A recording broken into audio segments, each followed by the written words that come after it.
Hello, Ray Lee with Speedboat Magazine here with another episode of the Boats and Bros podcast with Myrick, Coil, and our guest today is the Paul Tracy, world champion race car driver. How are you guys? I'm doing good. It's good to be on with you guys.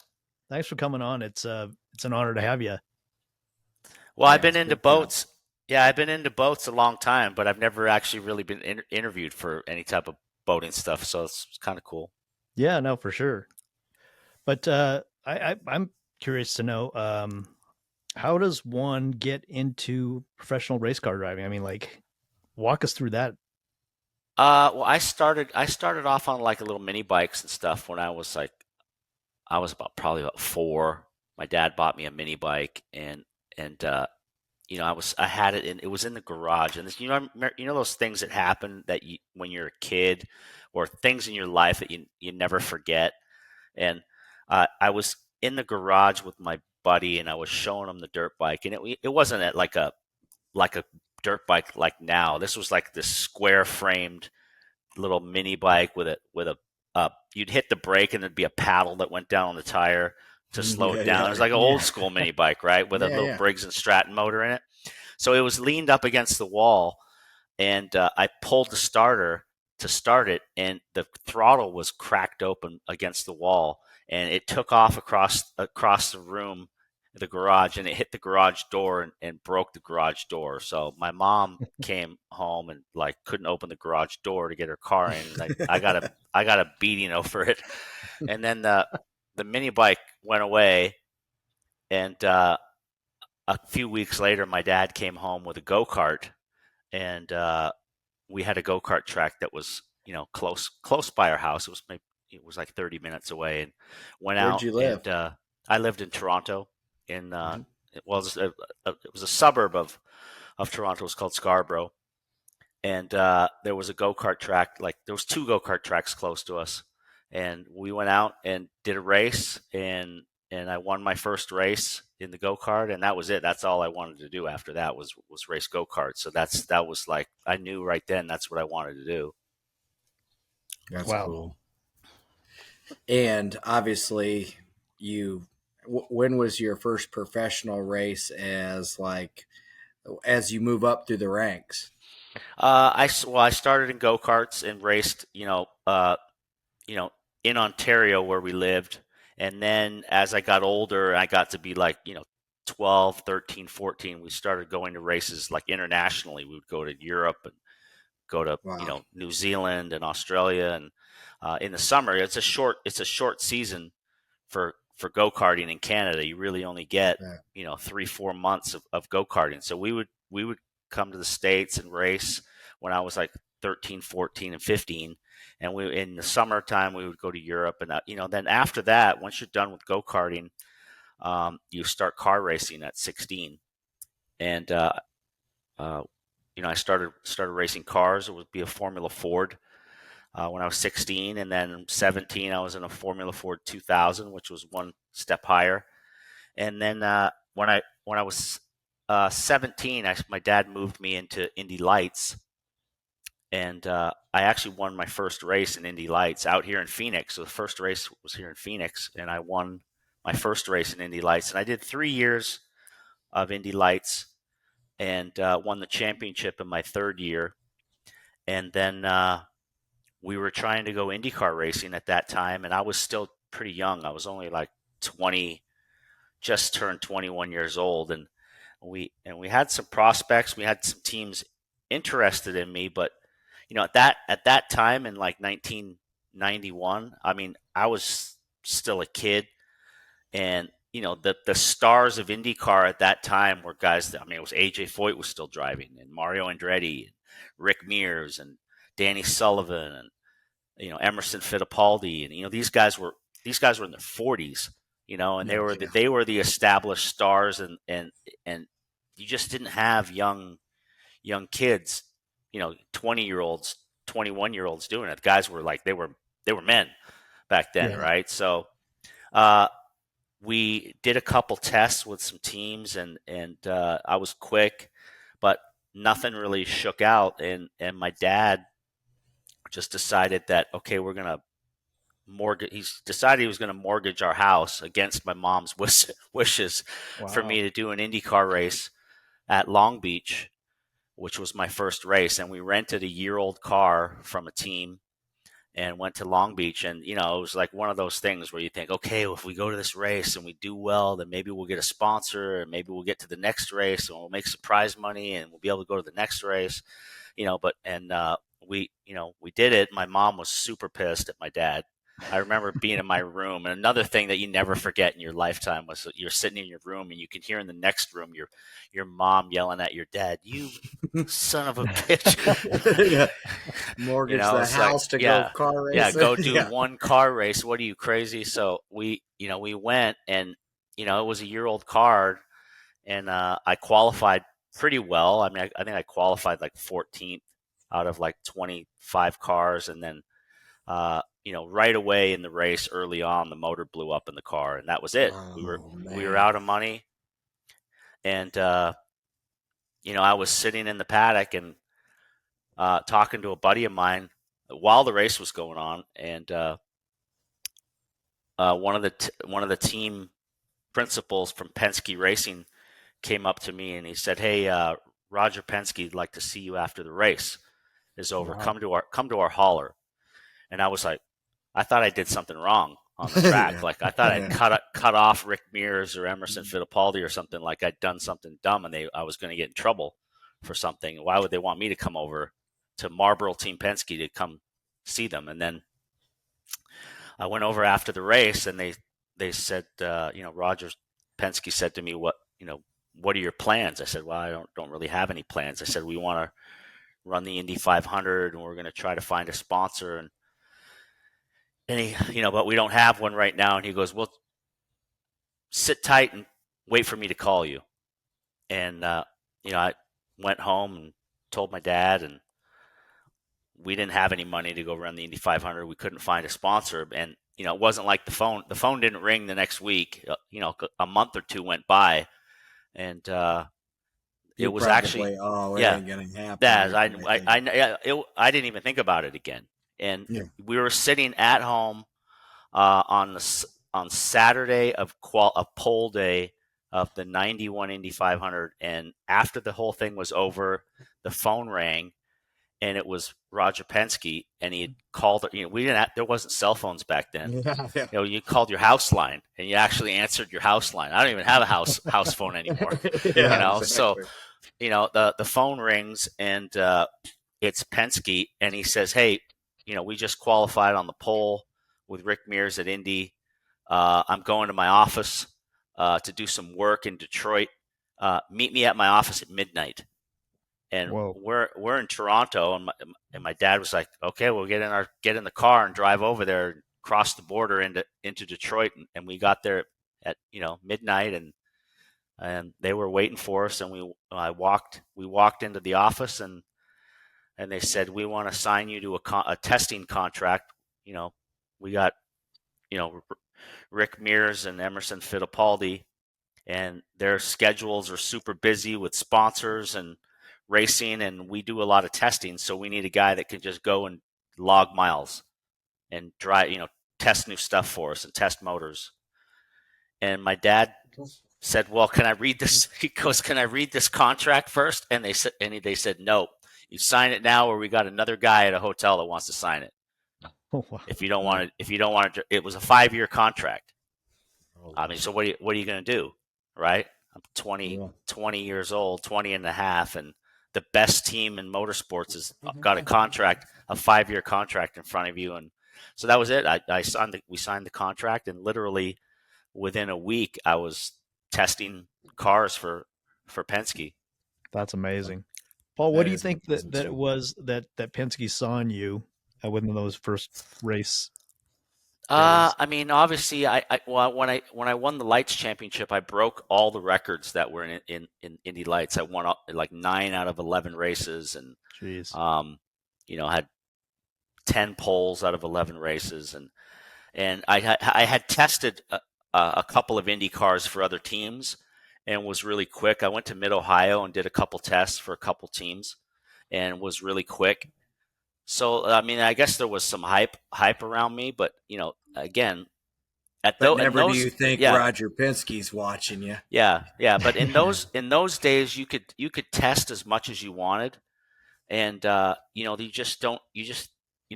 angle is that they just didn't, they didn't want to burn their drivers out, Rick and Emerson, because they would literally go to a race and then go to a test on Monday, Tuesday, Wednesday, and then go Thursday, go to another race, and then go to another test.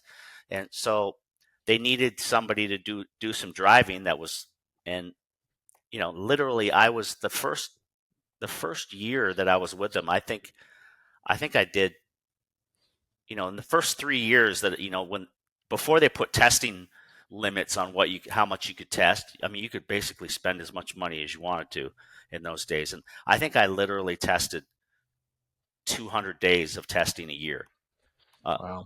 with the car, and then I started racing for them, like, right away.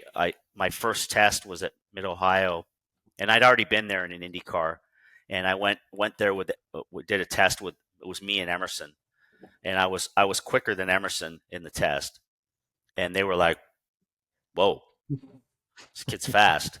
And then we went to Michigan and Michigan Speedway, and we did a test there, and I was, right up to speed right away. And I'd never been on a big oval before, and then they said, okay, well, we're going to accelerate. I didn't have any guarantee of doing any races or anything. They just said, you're going to test, and maybe we'll run you in some races if things go well. And right away they said, okay, we're going to run you at Michigan.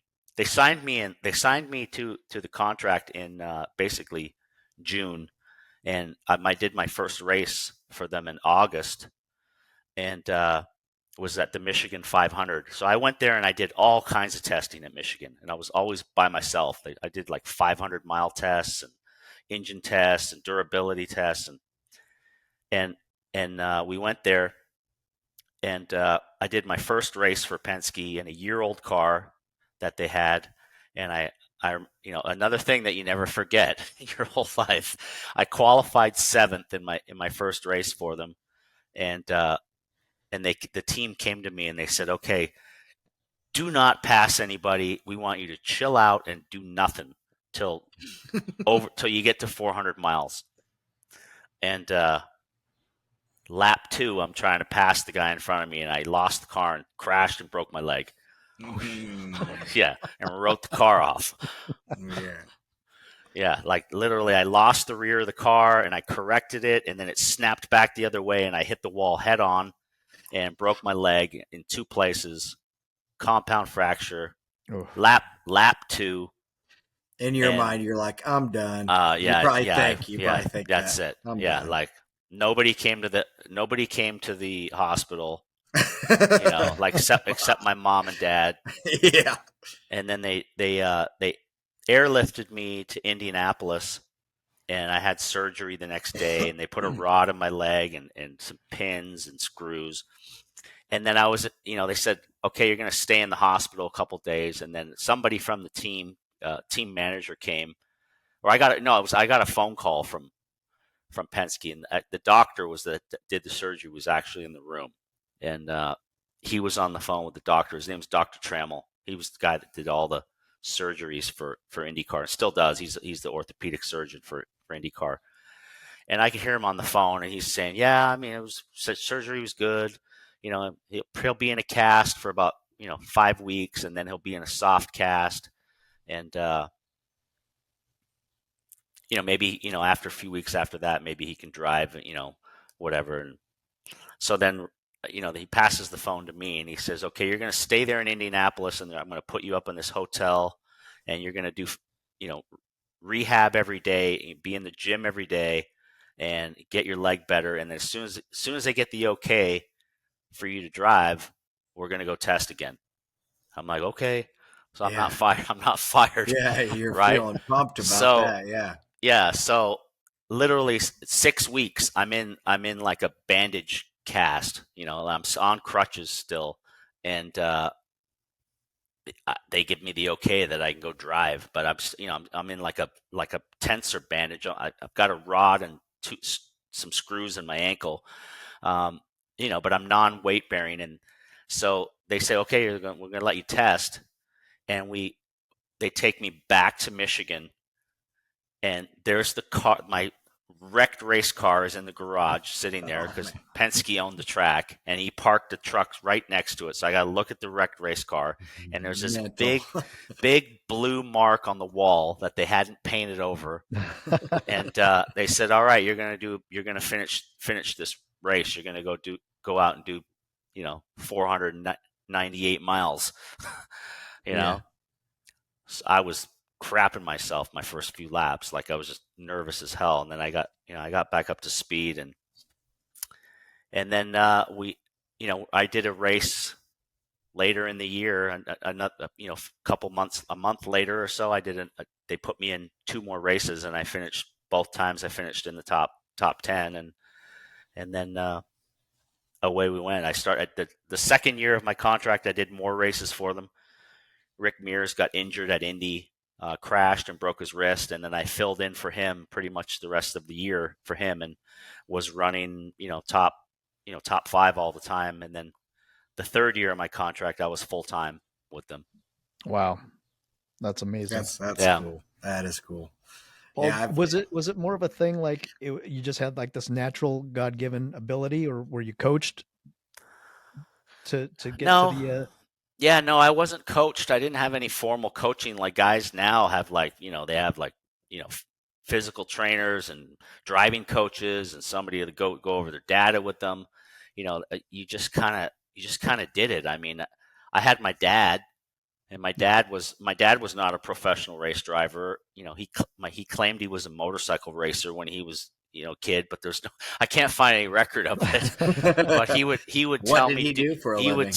My dad was in construction. He was a painting contractor, and when he moved to Canada, he started doing big construction jobs. Like his first job when he moved to Canada was to paint the CN Tower in Toronto. And I don't know if you've ever seen the CN Tower, but that was the tallest building in the world for a long time. And then so he did these big crazy jobs. It was my dad and his 2 brothers that had this this painting company, and right away they started making in those days really good money, and so times were pretty good for them. But my dad was kind of like, he was tough on me. Like it was no BS. I mean, if I had a bad, he was one of those kind of guys where he was just like, not so much like a hockey dad where but he, it was never good enough. You always had to do better, just tough, tough. He was a tough man and worked hard,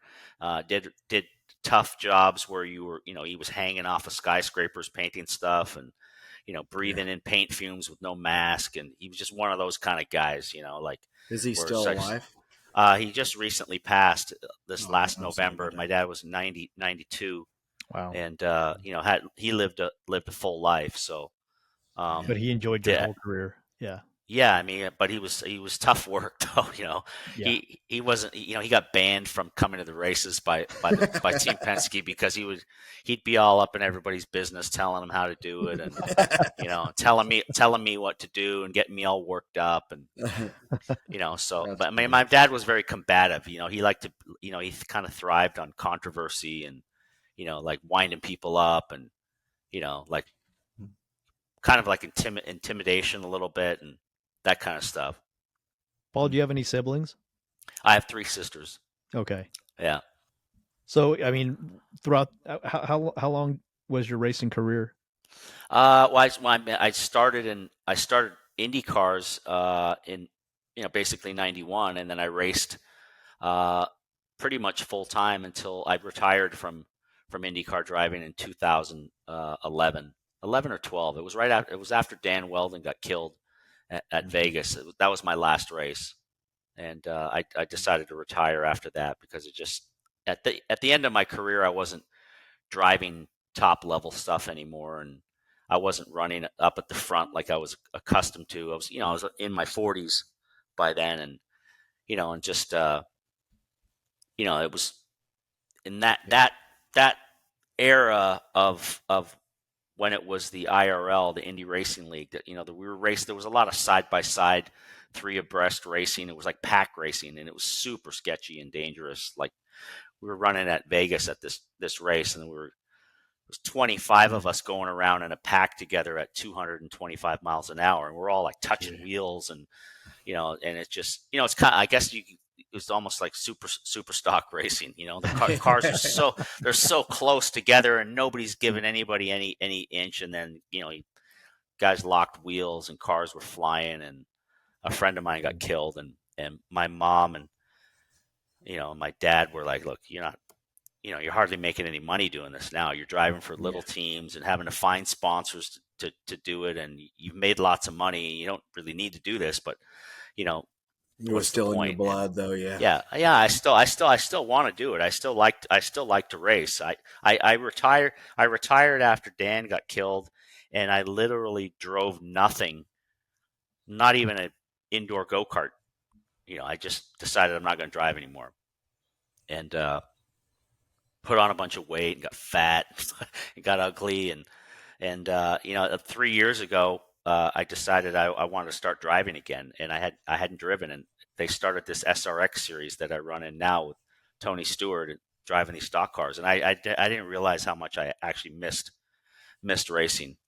That's cool. It's all I've ever done my whole life. So like when you just take that away like that, it was I definitely had a time in my life where I was like, I was kind of lost. I didn't know what to do, and then I started doing TV, which was a good outlet for me, because I missed driving, and I was bitter about how my career ended. It didn't end the way I wanted it to end. You don't want your career to end because your friend dies, and on some tragic note. And then I had a couple years there where I was pretty unhappy with how life was going, and then I got to start doing TV for NBC, and I did that for 8 years and had a lot of fun doing it. And it was back at the racetrack and around racing and friends. Yeah. And then this SRX thing came along, and now I'm doing that, and I'm in my 3rd year of that now. That's awesome. So let's talk about boats a little bit. Yeah. Did you guys go boating when you were a kid, or? Well, I never really had boats when I was a kid. I lived right on Lake Ontario. I lived literally right on the lake, and but never had any boats. And Lake Ontario is not really a big, like a boating lake. It's gigantic, and a lot of people go boating at their cottages. So, but I had when I was like 18, 19, I had a sponsor that we got a motorcycle dealer to sponsor us, and the guy gave me a jet ski to use, like a Yamaha Wave Runner. And I would this is a weird story, but like Lake Ontario has a nuclear power plant was right by my house, and so the lake was, it's not, you don't have a very long summer up there, and it doesn't get that super hot. So and that's a gigantic lake, so the water's really cold. And they had a nuclear power plant that was literally like 10 miles from my house. It was in Pickering.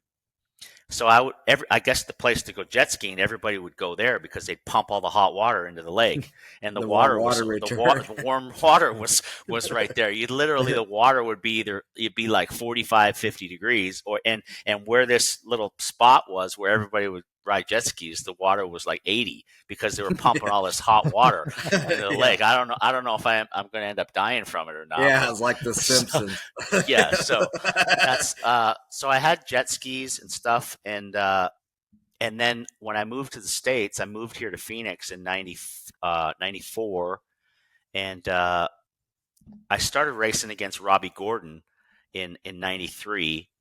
And him and I came into IndyCar basically at the same time, and we were kind of like arch rivals to each other, but we ended up becoming like really good buddies.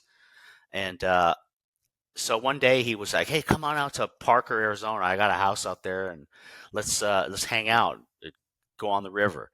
And I was living here in Phoenix, so I drove out there, and he had this little Hallett twin turbo ski boat that he had, like kind of like a circle boat, like a KN boat, but it was like a ski race boat, because he liked to water ski. And this was in like 95. And then the next day, he said, "Oh, we're gonna go out. We're gonna go on Havasu." He goes, I got another boat over there." So he had a 38 Fountain that he Oh, wow. had. So we took out this 38 Fountain of his, and then that was it, man. I had to have one. So the next day, I stayed in Havasu, and I went, found a boat dealer, and I bought this.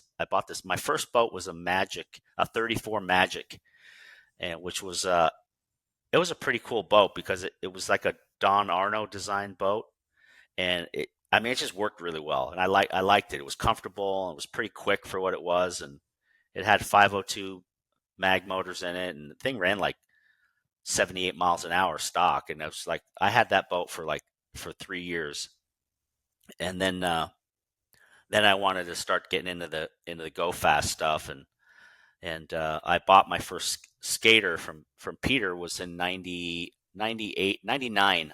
I think I is when I ordered it, and I got it in like 2000. It was a 40-foot skater with just a classic deck skater, twin canopy deal.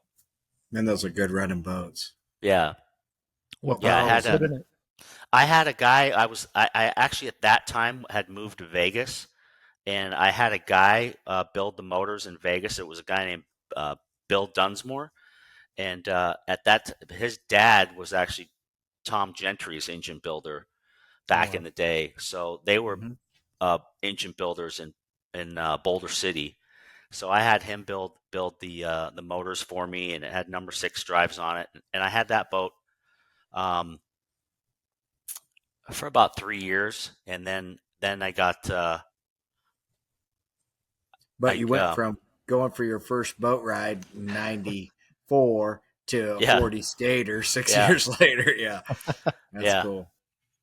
So that boat, I ended up selling it. For some reason, I don't know why I did this, but I was like, I got married, and then the girl I got married to didn't like fast boats, and she's like, well, why don't we just get a cruising boat? I sold the boat to Randy Hartman, and I bought this Sea Ray from him, like a 50-foot Sea Ray boat. So we would just cruise around on the lake, and I had that boat for quite a long time. It was actually another funny story because Randy sold that boat, that 40 skater. He sold it to a guy in Daytona Beach that owned the strip clubs there. And I don't know if you remember this, but this guy had my old boat, and he was working on it in his garage, and his whole house burnt down.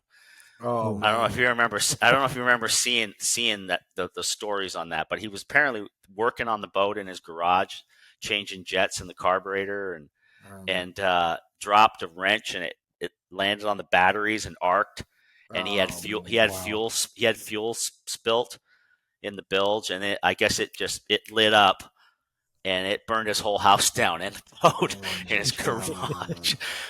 Shitty deal. Yeah. I don't. The guy ultimately ended up going to jail for tax evasion and all kinds of stuff. So I don't know if it was a scam or he was just trying to do an insurance scam or not. But this podcast episode has been brought to you by Performance Boat Center. What all do you guys do there? We do everything. We'll sell you one. We'll detail one. We'll work on it. We'll do. We like to work on Mercury products, but we'll do everything from custom power to the re-rig of a boat or repowering your existing boat. But yeah, so we'll broker your boat that you want to sell. We'll sell you a boat. We'll transport a boat. We'll even work on it in South Florida. We have a place there in Hollywood, Florida, so just north of Fort Lauderdale a little bit. So yeah, awesome. We can take care of you at Performance Boat Center. PerformanceBoatCenter.com for all your needs in Lake of the Ozarks and South Florida. Yeah, I had a Sea Ray for a while, and then I ended up buying that 46 skater, and had that for the Lick-This boat. Yeah. That thing with the frog on the side with the tongue that was all the way. That was hilarious. I mean, it was for the time, that was a pretty cool boat. I mean, it is still a pretty cool boat. It is. And I know I sold it to Sean Moore. I had it for like 3 or 4 years, and I had a house, and at that time I had a house in Vegas, and I had a house in Fort Lauderdale, and I kept the boat in Miami with Johnny Tomlinson. And so I would like kind of split my time between Vegas and Fort Lauderdale. And it was one of those situations where my wife at the time, I'm not with her anymore, but she wouldn't go on the boat. She didn't like fast boats, and two, she really didn't like fast boats that you were enclosed in. And if something happened, she felt like she was going to end up, going to the bottom of the ocean in it, right? Yeah. So I would go out there, and I kept it in Johnny's shop, and he looked after it. And I had actually met Johnny long before that. When I had the 40-foot, before I had my 40-foot skater, we would go to Miami all the time to test at Homestead, and we would test at Sebring, and all the time I was there in the winter. And so like I was like super into boats. This was when I had the Magic still, and this is before I had the skater, and I was just super into it. So I would go to Bobby Moore's shop, down in North Miami, and when it was I would still just on go. 180. Yeah, when it was 180. Yeah, and I think Johnny was still working. I think he was working for Bobby Moore then. This was in like 96, 7. Yeah. And I would just go and just look at the boats and just walk around and look at the Apaches and look at the Fountains and look at these, these big Cougar Cats and the surface drives and look at all these big motors and turbo motors. And I was just loved it. And I wanted to get a skaters. So, and I think Bobby at that time was racing a skater for, with somebody back in the day. And, and I just met Johnny there, and then I kept in contact with him. And then he came out to a couple races when I'd race in Miami. He would come watch me race, and then when I bought the 46 skater, it was sitting outside in Fort Lauderdale at this Aqua Toy Store place, just out in the sun, getting beaten on. And I ended up making a deal on it, and then moved it over into Johnny's shop, and I would go out there and I would take it out a couple times a month, and we would just blast down to Isla Mirada, or blast down through Key Biscayne and go out, have lunch and come back. Yeah. And Johnny'd go with you a lot? Yeah, Johnny would go. Yeah. Johnny would go with me. Couple times Dave went with me. Dave McIntyre went with me. Yeah, but Dave was working for Johnny at that time, and then he wasn't working for him, but he lived in Fort Lauderdale, and him and I would hang out and go out at night. I had a couple of motorcycles, Harleys, custom bikes at the time, and he would ride one of my bikes, and we'd go out and ride motorcycles at night and go to strip clubs, and he was always badass on a bike. I mean, he still can ride a bike pretty good. Yeah, he used to race motocross back then. He would ride motocross bikes a lot back then. That's awesome. Cool. Yeah, Paul, I understand that you've made quite the time down from Miami down to Key West. How fast have you gotten down there?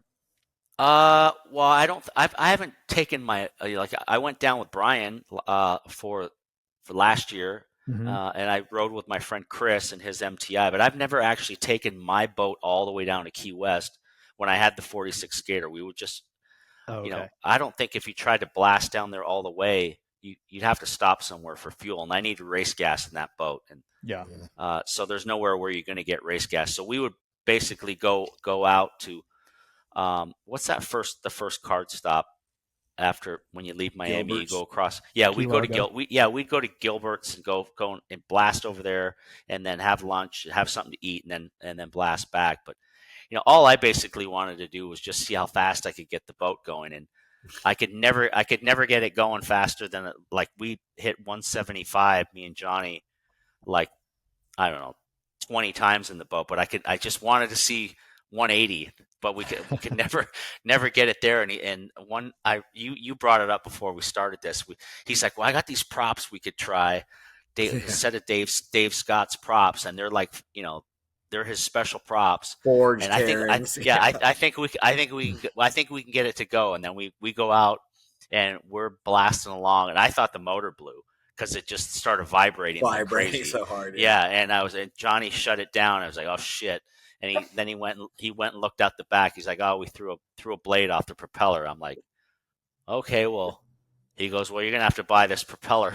I said, well, okay. Because the set I had were like, I don't know, they were like $5,000 or something like that. And he goes, no, these ones are like $20,000, these props. I'm like, shit.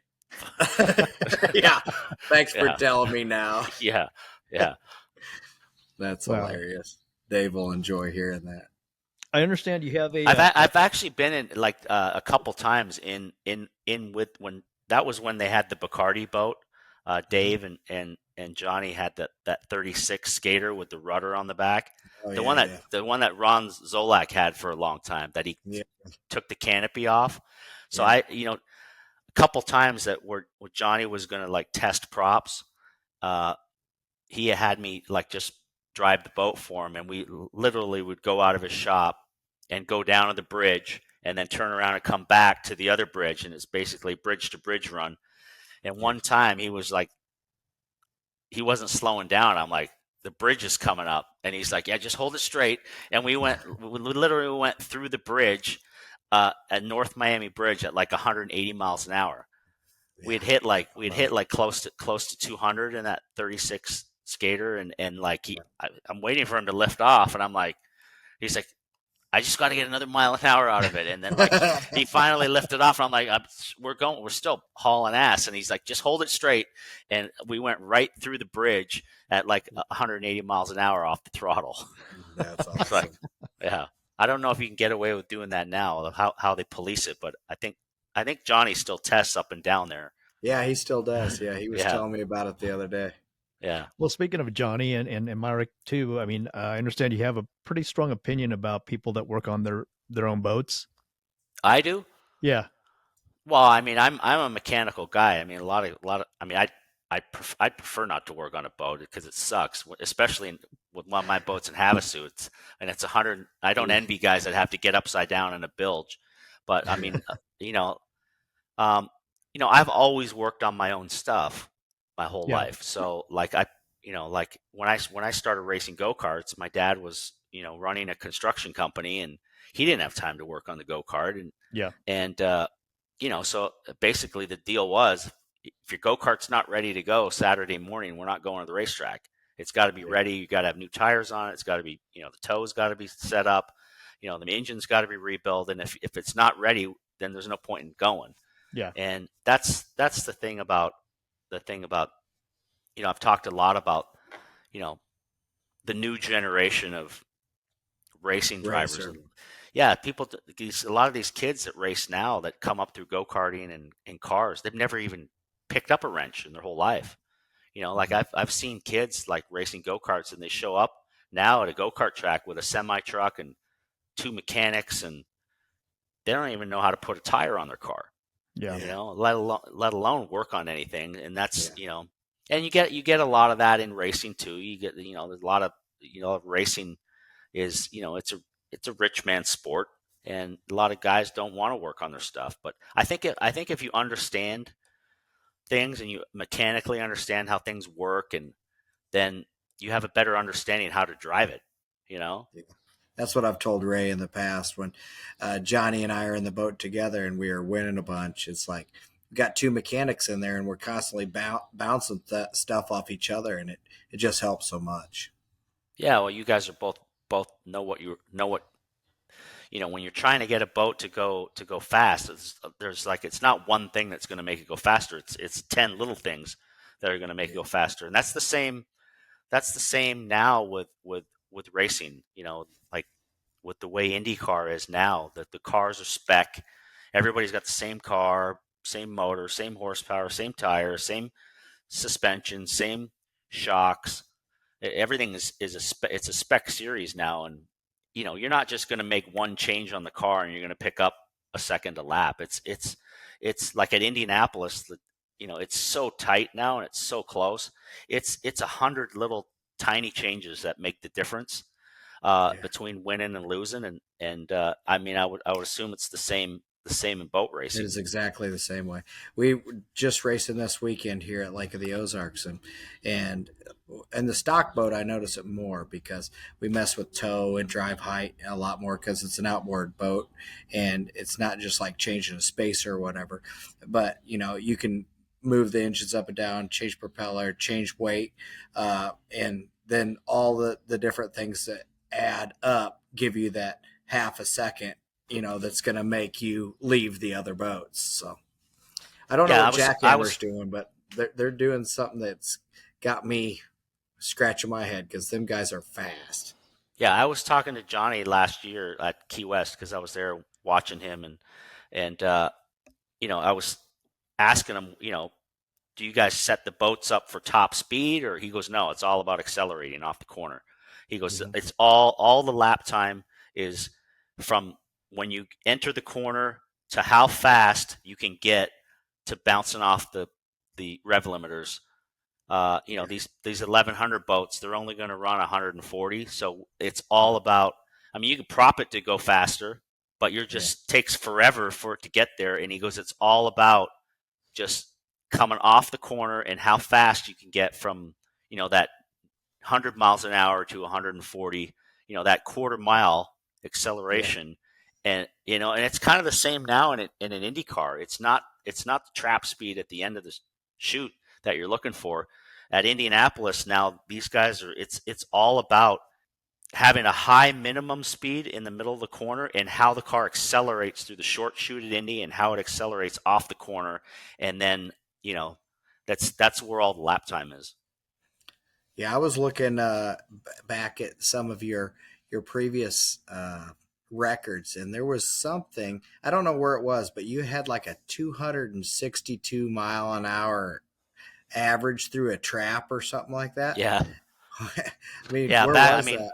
Back in those days, in the late 90s, like 98, 99, 2000, 2001, we had it, there was a car, you had multiple car manufacturers in IndyCar, multiple engine manufacturers. You had Ford, you had Honda, you had Toyota, and you had Chevy, and they were all trying to make as much power as you could. But back in those days, we were, close to, qualifying. You'd run a motor in qualifying, and then you'd have a practice motor, and then you'd put a motor in for qualifying, and then you'd have put another brand new motor in for the race. And they were 900 to 1,000 horsepower. And Jeez now Louise. the motors, there's Chevy and Honda in IndyCar, and you're allowed to have two motors for the season. They have to run, the motor's got to run 2,000 miles before you're allowed to change it. And if it blows up, then you get like, the team, the Honda as a points, they have manufacturers championship. If one of their motors blows up, they get points taken away if it blows up before it's, supposed to, be retired. So, like I said, back in those days, in my era of IndyCar, like we had huge power. The cars were really fast. And that was probably, I feel that was like the golden era of IndyCar because the cars were really quick. There was lots of sponsors involved in IndyCar then. Drivers were getting paid really well and able to buy boats and have houses all over the place and fly on private planes everywhere. And it's just the times have changed now. It's not that way anymore. Paul, what is I that remember. like? I've asked Myrick this, because I don't think most of us will ever go 200 miles an hour in a boat like Myrick has, or 260 miles an hour like you have in an Indy car. What is that sensation like? I mean, it's on a racetrack for me. It was fairly common. Like I guess that's why I was so attracted to boats because I actually find going fast in a boat a much more higher adrenaline rush and scary feeling to me than actually, because I would do it all the time in an Indy car. I do go regularly 200 miles an hour, but and when you drive a car, the faster you go in a car, the more stuck it gets and the more settled down it gets. Whereas in a boat, and I don't have as much experience as Myrick does or Johnny, but in a boat, the faster you go, the looser it gets. The looser it gets and the quieter it gets, because now you're like flying. It's like now you're in an airplane. You're not. You got the whole boat out of the water, and all you've got in the water is the prop and the skeg, and it's just this weird. To me, it's just this weird feeling that makes the hair stand up on the back of your neck, and it's like. Yeah. And if something goes wrong here, it's over, right? So That's you know great hearing you've from a had guy you've that's had done those. that. I've had those sensations. Those sensations happen in a race car.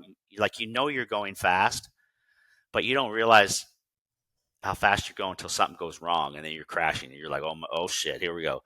Yeah. This is gonna hurt. So when you get going in a boat, any fast boat, even a little boat, like I had a 150 mile an hour DCB at 32 that I had for forever. I had that boat 11 years. Dave built me this boat, and it had two 1100 Teague motors in it. And that boat was like a little rocket ship. It would accelerate so hard.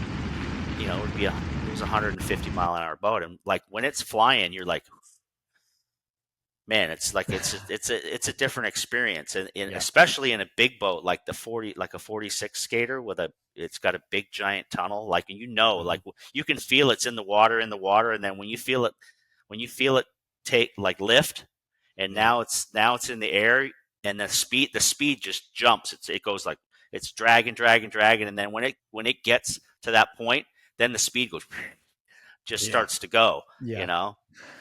Yeah. It's like 90 miles an hour, and then it just takes off. Yeah. Yeah. So what kind of boat do you have right now? I've got a 40-foot skater, a Super Sport that I've had. Nice. It's a 13 with 1350 motors in it, and that's I've had that boat now for coming up on 3 years now. Aren't those turbo motors unbelievable? They're great. I mean, the only not great part about them is when you got to rebuild them. I'm not making the kind of money I was anymore. So like Mercury's pretty proud of their engine rebuilds. Yeah, you can expect to pay 150, 160 for a pair to get redone. Yeah. So like my boat now is I've done some prop testing. I store my boat with you guys probably know Vern. He's like my second dad now. He's a lunatic. He's a great guy. I store my boat in his shop, and Gary, his partner there, Gary Smith. Gary Smith has the super fast 388 skater. So, I've used a couple sets of his like real expensive props on my boat, and my boat's. It's like 166. We've had it up to 166. I want it to go 170, but I haven't been able to get it propped right. I need a longer gear ratio on my boat. I have a 135 gear ratio, and I'm out of all the prop. Yeah, all the props they're just too big. I have to run 40s or 41s, and I'm on the limiter. I'm on the limiters at 165 miles an hour. So I need to go down in the gear ratios, but I I have to spend like 16 grand for gears, and I just don't feel like it. I don't really need to go that much faster for that amount of money. We've seen you tearing around Lake Havasu, and it's usually just a blink of a blue streak running by, so it's good stuff. Yeah, the problem now is it's hard to even get gears for. I know that Mercury last year didn't have any. I switched from my boat had a 1.4 gear ratio, and I went to a 1.35, and it was hard to even get gears for it. Yeah. Your girlfriend Lisa now. I'm sorry, Myrick. Your girlfriend Lisa now enjoys fast. Yeah, boats, she right? likes going on the boat, and she doesn't like going fast, but she's been 155 in the boat, and then she'll just hit me. Yeah, but that skater I have now, it's actually a really quick boat. It accelerates to 150 really fast, and out there, you're just trying to out drag race guys out there, because there's no real place where you can really run a super long period of time. You need a lot of space to go fast, and there's not really a lot of space out there to go fast. So I have that boat that we take out and then I have actually ironically an older 38 fountain that I bought off a buddy of mine, and it's got a couple of 500 HP motors in it, and it runs 82 miles an hour, and it's kind of our hangout boat. Go Yeah. out and just I'm not stressed out about it. Somebody running into it. It's like it's an older Yeah. boat, and it's like it runs good, and it's just our cruise around boat. Well, your friend Brian Houchins that you had mentioned earlier, that guy, Yeah. he wanted us to ask you about how you and Lisa met. Said it was a good story. Well, we met on Tinder. No, I'm kidding. That's what we tell everybody. But no, we actually met. We met on actually Facebook.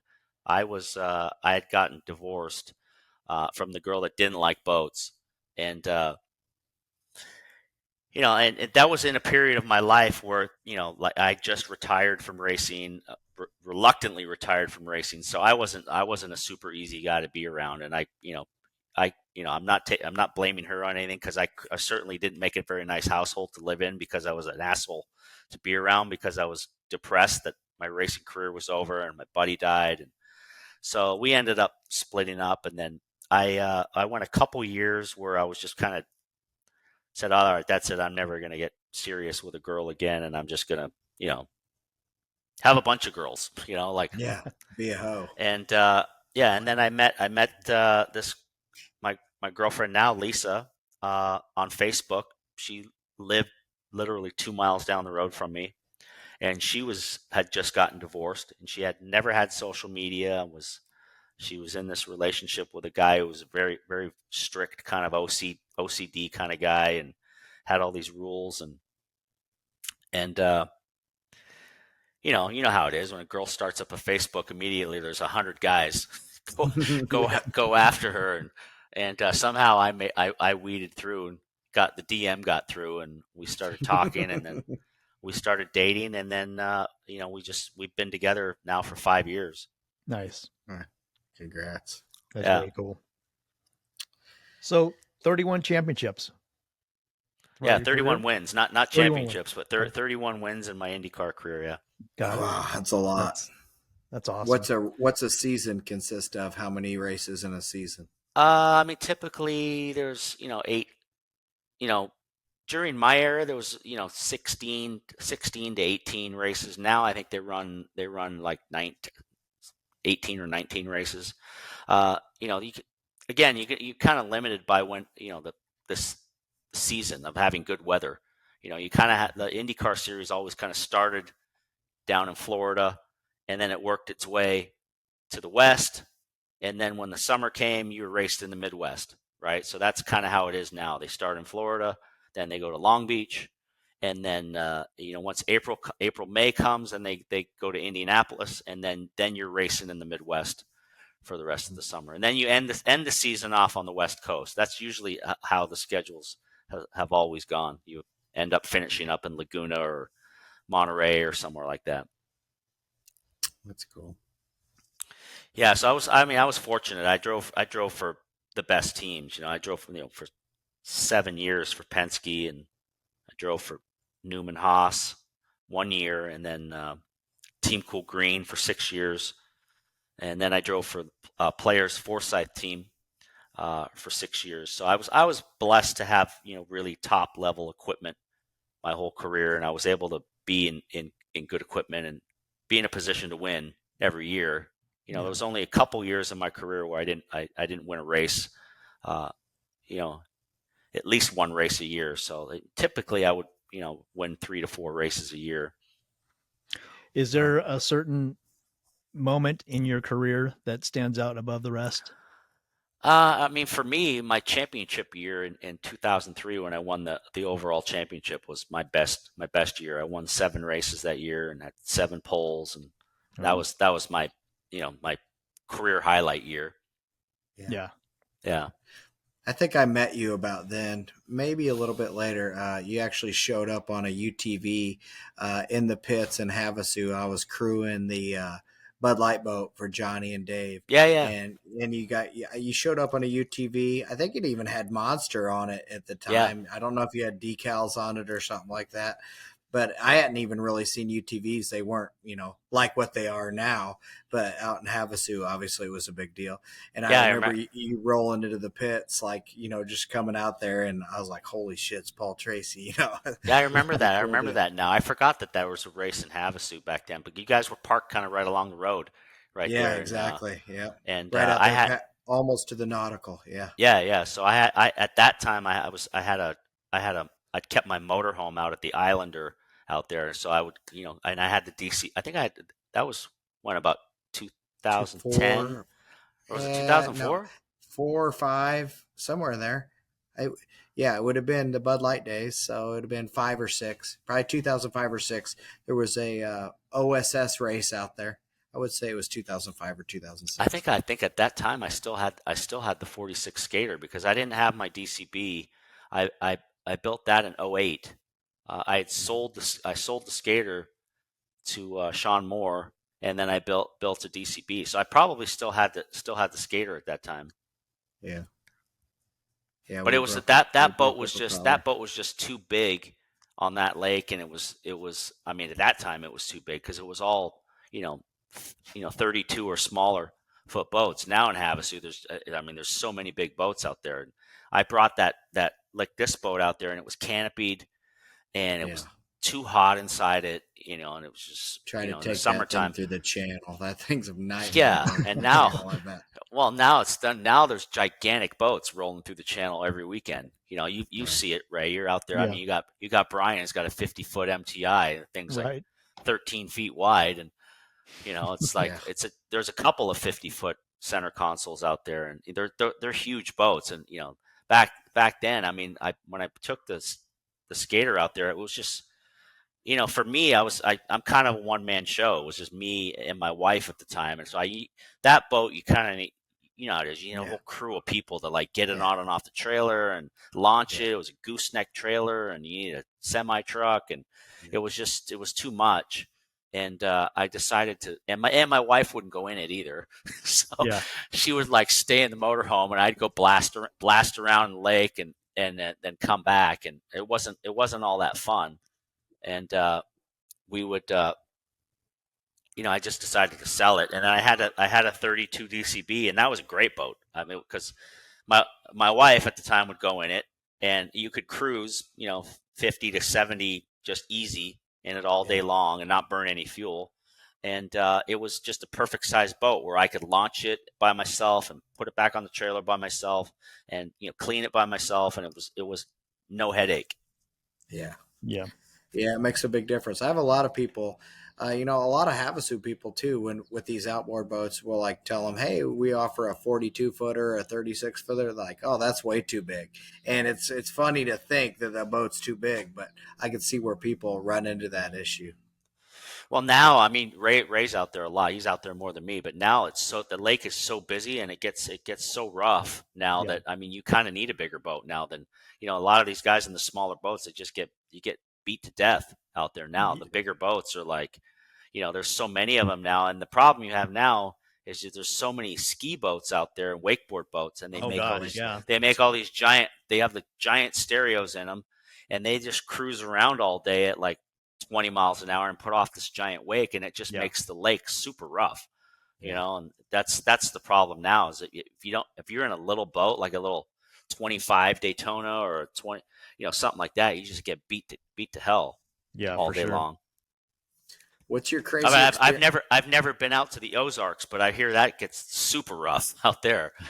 Yeah, you're wishing for a 50-foot boat rather than a 42-foot boat. So, yeah. I was actually talking to I had to go do this SRX Media Day thing, and I was talking to Clint Boyer, and he bought a place. He was telling me, he goes, oh, you need to come out to Ozarks. I got a place out there, and he goes, I bought this pontoon boat with a big stereo in it, and he goes, I took it out one day on a weekend, and he goes, I was cruising along the lake, and I hit this wake, and he goes, this goddamn pontoon boat submarined into the water, and he goes, I was expecting it to come out of the water, and then he goes, it went backwards out of the water. He was like, I took it. He goes, I took it back the next day, and he's like, I need a big cruiser boat. Yeah. Yeah. He's a kind of a popular dude when he's out down here. I mean, he's always a nice guy to me when I've seen him out the few times I have. But yeah, it'll blow people's minds when they see the boats out here on this lake. And Yeah, it's so pretty he's gonna pretty neat. race. He's gonna race SRX this year as well. So That's cool. it'll be. I've never raced against him, but I've obviously known him for quite Yeah, a while, and he's a character. So yeah. I'm looking forward to getting out on the track with these Always guys. I always like watching him on TV too. I always like his commentary. It's really good. Well, the thing about him that I like, and like when I did commentary, you kind of like you never know what he's going to say. You're always like, oh, is he going to say Yeah, something crazy? You know, yeah, because I was kind of the same way. Like my TV personality was the same. Like you never knew what was going to get said. So. yeah. That's funny. That's great. So, what other events will you be attending, if any, throughout the year, Paul? Well, for me, we start racing in SRX in July. That July 12th is the first race, and it's in Mm-hmm. Stafford, Connecticut, and it's on ESPN now. Thursday Night Thunder has been Nice. revived, so we race on Thursday nights, and then we go 6 weeks in a row. It's just bang, bang, bang, and it's over with. And then I'll be back to the lake. So we were just out in Havasu for Memorial, and it was a shit show. I had my skater in the water, and somebody hit it, parked in front of my condo, and it's just one of those kind of weekends where there's just too many people and Yeah. Yeah. too much inexperience. So When I was out there for Desert Storm, I saw it parked there on the beach yeah, in front of the condo complex. So I assume that you have a condo there. yeah, we have a condo right there, and so I'm gonna take this. We might go out before the 4th of July, but I'm not going to go on the 4th of July. We have some friends going out there at like the 24th and 5th weekend. We might go that weekend, but then I'll be racing July and August, and then we'll be back out after August. We'll be probably out almost every other weekend. That's awesome. So you're racing the circuit that you're doing now. Does it fulfill the itch that you had back when you were running Indy?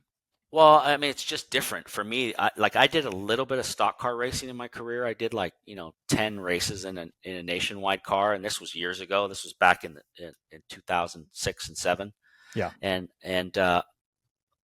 but I've never done any short track stock car racing. And Tony Stewart started this series, and it's called Superstar Racing Experience. And basically, what he was trying to do was resurrect the IROC series. So all the cars are the exact same. They're all built in the same shop, same body, same engine. It's got a LS motor in it, a truck series motor that's unrestricted. It's like 740 horse, and he basically picked the first year. It was basically picked out guys that were like kind of retired or semi-retired. So it was myself and Tony Stewart and Tony Kanaan and Castro Neves and Michael Waltrip and Bobby Labonte and Bill Elliott, guys like that. So Yeah. we're all either retired or kind of halfway into retirement, and it just became the TV ratings were so good for it, and it was so popular with the fans.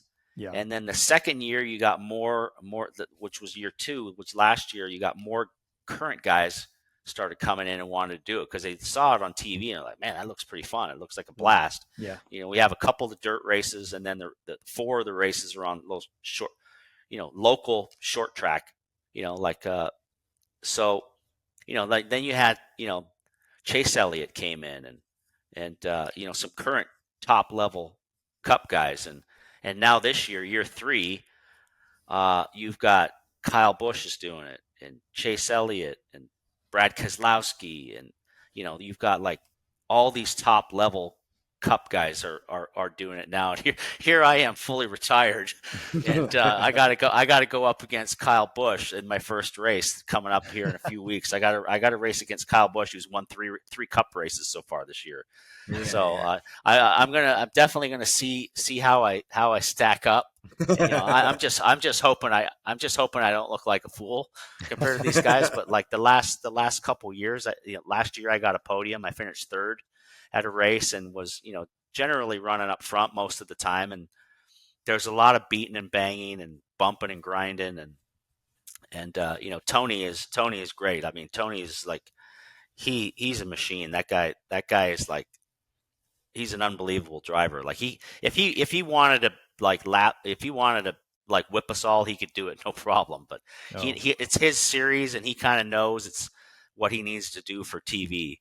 Yeah, That's cool. That's awesome. Especially on dirt. Like on dirt, he's unbelievable on dirt. Like it's insane. Like we went to his dirt track at Eldora the first year we raced, and I finished 4th there and was leading the race for like 30 laps of the 50 laps, and then he started last. He should have been on pole, but he decided, I'm going to start at the back, and then he started last in 12th, came all the way to the front, took the lead. Then he decided we had a yellow, and he decided, I'm going to come in the pits, and then like for no reason, and then he'd go to the back again, and then came out past everybody again and won the race. Wow, that's unbelievable.